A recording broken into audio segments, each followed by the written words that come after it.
Good morning, this is Deborah Matthews, Vicar of Fairwood, with my thought for today.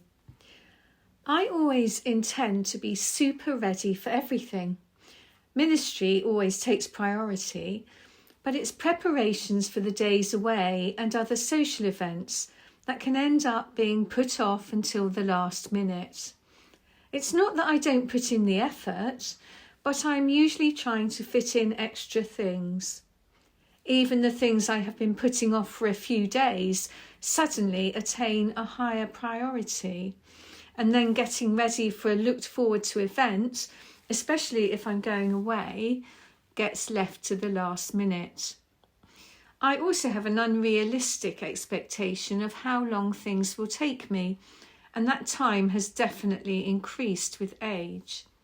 So the reality of this is that I'm not always as ready as I could be for the holiday, the day trip, or the dinner engagement. And my husband will often point this out.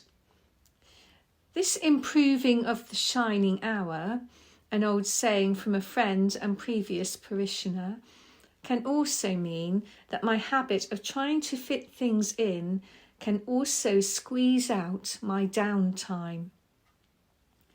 Life today seems to be much busier for everyone, but it is important for us to make time so that we're not going straight from one thing to another without any time to think.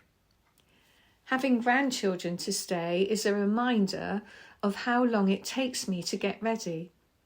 I might have got used to my last-minute packing for a day out, but I had forgotten how much there is to remember when going out with children, and of the challenges of getting them organised in the morning.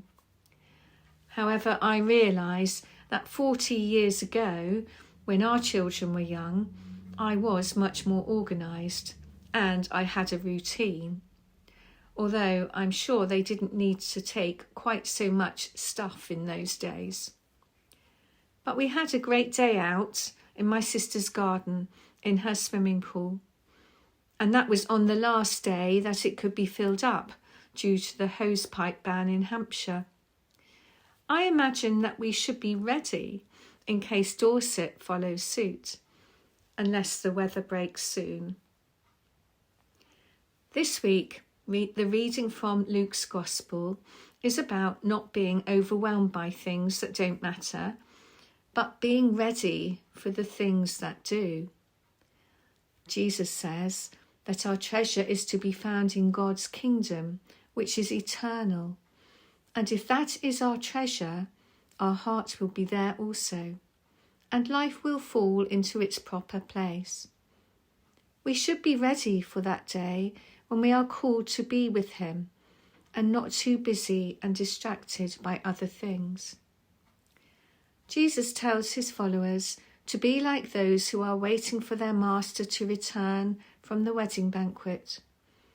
And if we think of the wedding banquet as being heaven, then we can understand this as Jesus saying, "Be ready when I return." The joy experienced by those who are ready could perhaps today be seen in the relationship between a pet and the one he or she looks to as his master. I witness regularly the absolute delight experienced by our dog, Morse, when my husband, definitely not me, comes back through the door after he has been out without him. Morse sits on the mat by the door, just waiting patiently for the car to drive back in. That love and devotion that some pets have for the one who feeds them and cares for them is the love that Jesus asks of us. Anyone who has ever experienced this unquestioning love and trust knows what that looks like.